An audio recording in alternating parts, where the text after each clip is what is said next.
안녕하세요. 경매사령관 방영준입니다. 오늘은 요거 한번 해보겠습니다. 아까 했는데 이게 녹화가 안 됐네. 참나. 왜 안 됐을까? 요거. 자, 원시 취득과 법정지상권. 굉장히 중요한 내용입니다, 여러분. 아주 기초면서도 굉장히 중요한 내용이니까 반드시 보셔야 돼요. 그리고 제가 문제를 한 3개 정도 낼 거예요. 문제를 3개를 다 맞추면 법정지상권의 상급입니다, 상급. 중급 이상들 되십니다.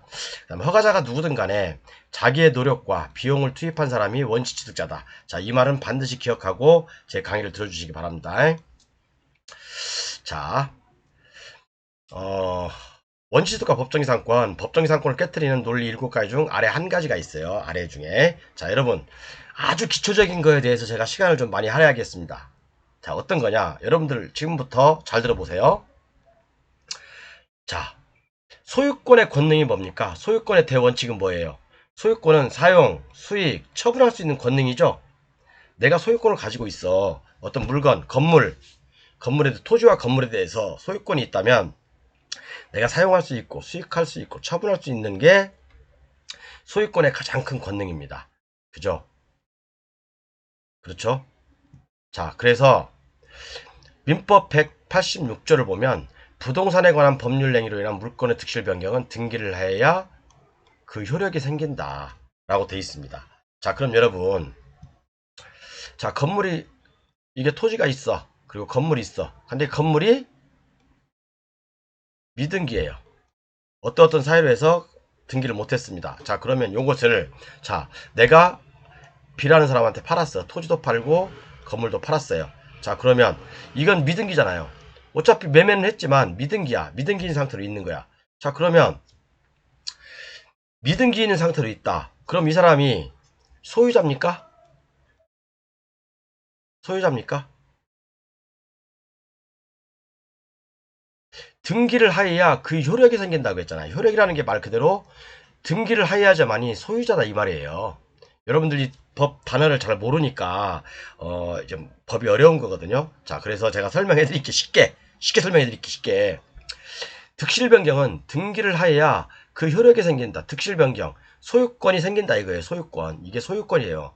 효력이라는 말이 소유권이라고. 자, 그러면 이 미등기 건물을 난 등기를 넘겨받지 못했잖아. 그죠? 그럼 이 사람은 소유자입니까? 소유자 아니죠. 소유자 아닙니다. 그럼 소유자가 아니면 뭐란 말이요? 그죠? 소유자가 아니면 뭐란 말이요? 다만 점유자일 뿐이에요. 점유자일 뿐이라고. 그죠? 점유자일 뿐입니다. 그래서 등기를 하지 못했다면 소유자가 아니죠. 당연하죠. 그죠? 소유자가 아니라 뭐요? 점유자일 뿐이에요. 점유자. 그죠? 등기를 하지 않으면 처분하지도 못해요. 그래 처분이 됐네? 자, 여러분 또 이거하고 이거 반드시 기억하고 있십시오. 소유자가 아니요. 그죠? 미등기 건물을 그 양수한 사람은 소유자가 아닌 거예요. 점유자일 뿐이라고. 그죠? 자, 그러면 법정지상권 성립 요건은 미등기, 무허가, 불법 건축물에도 관계없다며. 그죠? 불법 건축물에도 관계없다. 미등기, 무허가, 불법 건축물에도 관계없죠. 소유자라면, 그죠? 저당권 설정 당시에 토지 위에 건물이 있고 건물과 토지의 소유자가 동일인이라면 이 불법 무허가 미등기는 뭐냐면 원시 취득자를 얘기하는 거예요. 원시 취득자. 원시 취득자에게 유보되어 있다. 이 말을 하는 거거든요. 자, 그러면 B가 저당권을 설정했어. 그럼 이 미등기 건물의 점유자는 소유자가 아니잖아. 그죠? 자, 보세요. 토지의 저당권 설정 당시에, 그죠? 토지 위에 건물이 있어야 되고, 토지와 건물의 소유자는 소유자잖아. 소유자는 동일인해야 된다. 그러면 이 미등기, 매매를 했지만, 이 사람은 소유자예요? 아, 등기가 안 돼 있으니까 소유자라고 할 수 없잖아. 그죠? 민법에 186조에서 얘기하고 있잖아요. 그죠? 소유자가 아니라고. 점유자라고, 점유자. 점유자라고. 그러면 이 사람한테, 이 점유자한테 법정지상권을 인정해야 될까요? 안 해야 될까요? 해야 된다고 하는 사람은 계하수. 점유자라니까? 자, 그리고 민법 187조에는 뭐라고 되어 있냐면 등기를 요하지 않는 부동산의 물권취득에서 상속, 공영징수, 판결, 경매, 기타 법률에 규정에 의한 부동산에 관한 물권 등기를 요하지 아니한다. 등기 없이도 소유권을 취득한대요. 등기 없이도. 그런데 등기를 하지 않으면 이를 처분하지 못한다. 라고 돼 있고 기타 법률의 규정에 의한 이 말이 뭔 말이냐면 기타 법률의 규정은 제가 친절하게 써놨습니다. 신축으로 인한 원시취득의 경우와 경매, 상속 등의 법률에 허용하는 일정한 경우를 바로 법률이 규정하는 원시취득이라고 하는 겁니다. 자, 그러면 생각해 봅시다. 여기서 여러분들은 공부가 안 되는 게 여러분들은 법정지상권을 아직도 이해를 못하는 게 자, 토지, 건물, 토지 매매했어. 건물 이게 무허가예요? 무허가 매매했어. B라는 사람으로 바뀌었어. 자, 그러면 여러분들이 지금까지 제일 어려웠던 게 바로 그런 거야. 그러니까 완전 기초인데 학원 원장들도 뭔지 모르고 막 설명하는 거야 그냥. 그죠? 그러니까 제가 맨날 그러잖아요. 개하술이라고. 그러면 이 B는 소유자냐고. 소유자 아니에요. 에? 그럼 소유자가 아니면 뭐라고 했어요 제가요? 점유자일 뿐이라고. 등기 청구권은 A한테 이 원시 취득자 이 건물 신축한 사람한테 유보돼 있는 거예요. 그죠? 유보돼 있는 거라고.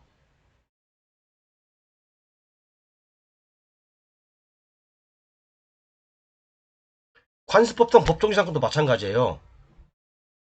경매 빼고 매매, 증여, 상속, 공영징수, 판결 그런 걸로 해서 어떤 사유로 해서 소유자가 변경돼야 되잖아.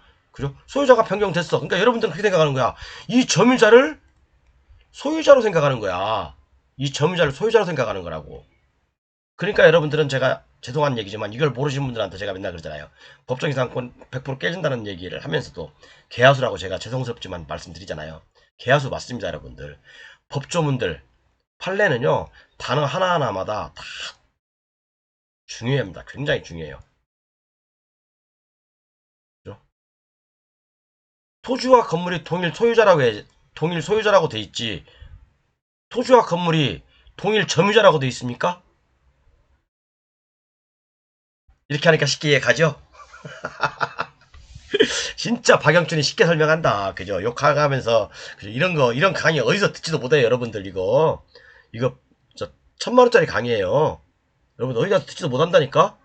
제가 그래서 여러분들한테 개하수라고 말씀드리는 이유가 모르시는 분들한테는 그죠? 이해 가셨죠, 이제? 이해 가셨죠? 그래서 우리가 경매사령관하고 같이 공부하면 6개월이면 게임 끝난다고 제가 얘기했잖아요. 그죠? 자, 그래서 물론 이제 826강부터는 제가 공개를 안 해요. 아시죠? 826강까지 다 보내드립니다. 어쨌든 간에 자, 이 점유자는 소유자가 아니잖아. 그죠? 단지 등기 청구권이 유보되어 있는 것 뿐이에요. 이 원시 취득자한테.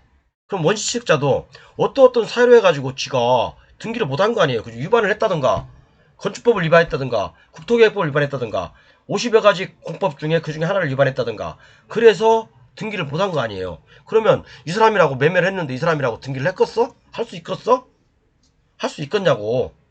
이런 것 좀 해주겠어요? 자, 이게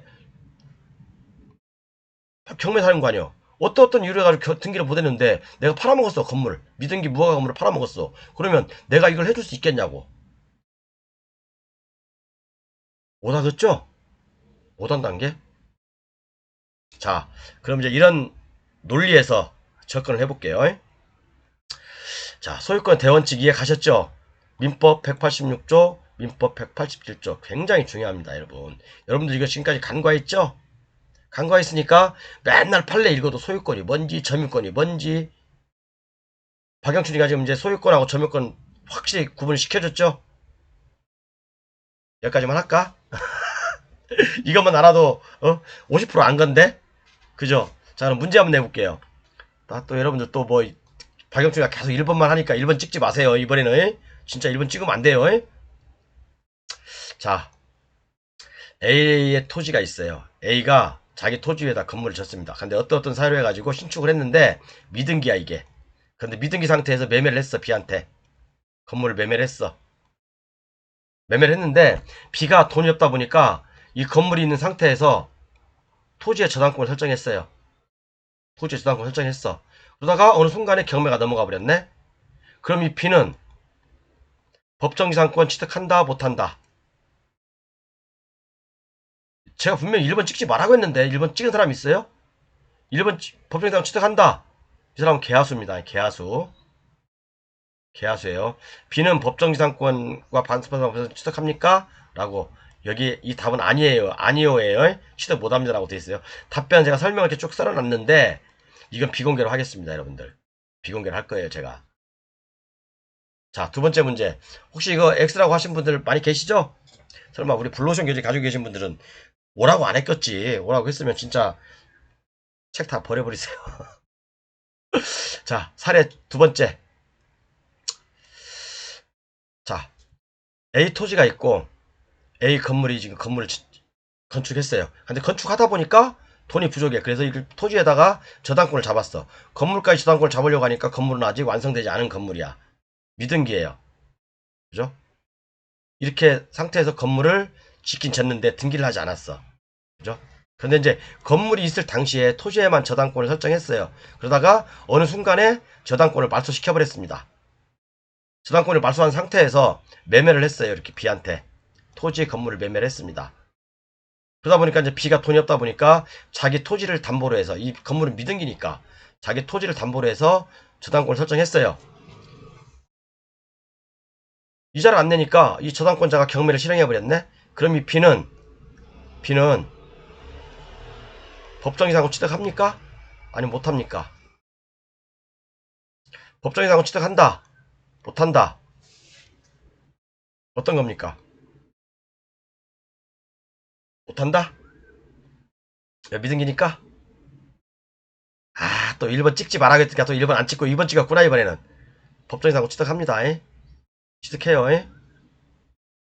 2번 찍은 사람 개하수. 개하수입니다. 취득합니다. 왜 취득하는지는 제가 여기다가 이렇게 사례 2번 설명을 해놨어요. 취득한다라고 돼 있고 뭐 제가 공개하지 않겠습니다. 이건요. 자, 그래서 이해가셨죠? 이해 안 가는 분도 많죠? 그러면 블루오션에서 보십시오. 블루오션에서 다 나와 있으니까. 자, 원시 취득자는 누구일까? 이게 아까도 제가 말씀드렸지만 굉장히 중요한 거죠. A가 자기 토지 위에 건물을 갖다가 자기가 직접 신축할 수도 있고 건축업자 B라는 사람을 통해서 신축할 수도 있고 여러 가지 경우가 수가 있을 수 있죠. 그죠? 자, 그러면 제가 한번 읽어볼게요. 이 원시 취득에는 네 가지 경우가 있어요. 네 가지 경우가 있는데 이걸 잘 풀면 여러분들은 원시 취득에 관해서 돈 벌 수 있습니다. 자, 도급계약에 있어서 이 사람이 도급인이죠. 수급인이 자기의 노력과 재료를 들여 건물을 완성하더라도 그죠? 도급인 명의로 건축허가를 받아 받기로 합의한 경우 이런 당연히 도급인에게 원시적으로 귀속되겠죠. 그죠? 기타 중요한 내용은 여기 있으니까 한번 읽어보십시오. 자, 그러면 여러분 합의한 경우 이 수급인이 자기의 노력과 자기 지돈으로 한 거야. 지돈으로 건물 졌어. 그죠? 그리고 건축허가 명의는 이 도급인 명의로 하기로 했어요. 합의했어 서로. 그죠? 그러면 이 원시 취득자는 이 사람이죠. 이 원시 취득자는 이 사람이야. 그죠? 그런데 민법으로 가면 뭡니까? 민법으로 가면 이 사람이 자기의 노력을 들여서 건축한 사람이 원래 원시 취득자잖아. 그죠? 합의한 경우 이렇게 된다 이거예요. 아니 만약에 합의가 안 했다. 그러면 이 사람이 될 수가 있잖아요. 그래서 우리가 저당권자들이 원래 토지의 저당권 설정할 당시에 건물을 갖다가 다 졌는데도 같이 일괄 경매를 청구하지 못하고 촉탁 등기를 하지 못해서 토지만 경매가 나오는 경우가 많죠. 그럼 법정이상권 성립해야지 있음 그렇게 나오잖아. 그죠? 그럼 실질적으로 원시 취득자가 이 사람이라고 하면 나중에 낙찰 받고 야 토지주야 네가 원시 취득자야 임마. 너 법정이상권 인정해줄 테니까 너 그냥 인정해. 라고 해서 그럼 나 그래 알았어. 내가 그럼 법정이상권 할게. 법정이상권 인정해줘. 뭐 예를 들어서 치료가 100만원이고 월세가 500만원 나온다. 그러면 법정이상권 뭐 인정받아도 좋죠. 그런데 망한 토지주가 과연 나한테 월세 줄 수 있을까 이거? 지료 줄 수 있겠어요 여러분? 못 준다니까. 못 줘요. 자, 그리고 만약 수급인 명의로 건축허가를 받고 수급인 명의로 그죠? 도급인이 비용을 지불했다면 당연히 이건 뭐예요? 도급인 거죠. 도급인이 원시직자죠. 만약 건축허가 명의는 도급인으로 하고 건물이 완공되면 분양대금에서 뭐 얼마를 받기로 하고 또는 뭐 받기로 하고 또는 뭐 분양대금에서 일부를 뭐 계속 하나 분양될 때마다 얼마를 주기로 하다든지 아니면 다 찍고 그죠? 세대중 몇 호를 받기로 했다. 뭐 이 101호와 101호 받기로 했다. 이러면 원시직자는 누굽니까? 도급인이에요. 그럼 이런 경우는 이 건물을 지돈 갖고 진 사람은 뭡니까? 유치권 주장할 수 있겠죠? 그죠? 이거 한번 읽어보시고 제가 아까 이거 두 번을 놓고 하다 보니까 스트레스 받네. 그리고 어쨌든 원시 취득과 관련해서는 여러분 교재에 다 나와 있으니까 교재 보시고요. 원시 취득과 관련해서 뭐 원시 취득자가 소유자인가, 원시 취득과 소유자의 과의 관계, 그 다음에 원시 취득과 생계 취득의 관계, 그다음에 원시 취득과 점유자의 관계 이런 것들이 밑에 다 나와 있습니다. 한번 여러분 불러준 교재 다 나와 있으니까 이 내용들 다 보셔야 됩니다. 보시면 법정기산권이 한결 수월해집니다. 그죠? 법정기산권이 한결 수월해지니까 반드시 이 말고 여기 이 말고요. 불러준 교재 나와 있어요. 826강 이전에요. 그래서 오늘 핵심은 뭡니까 여러분? 핵심은 점유자인지 소유자인지 이게 핵심이에요. 그리고 원시 취득자가 누구인지 요게 핵심입니다. 세 가지. 점유자, 소유자, 원시 취득자. 요 세 가지가 짬뽕돼서 법정지상권을 깰 수 있는 강력한 무기가 된다. 이해하셨죠? 감사합니다.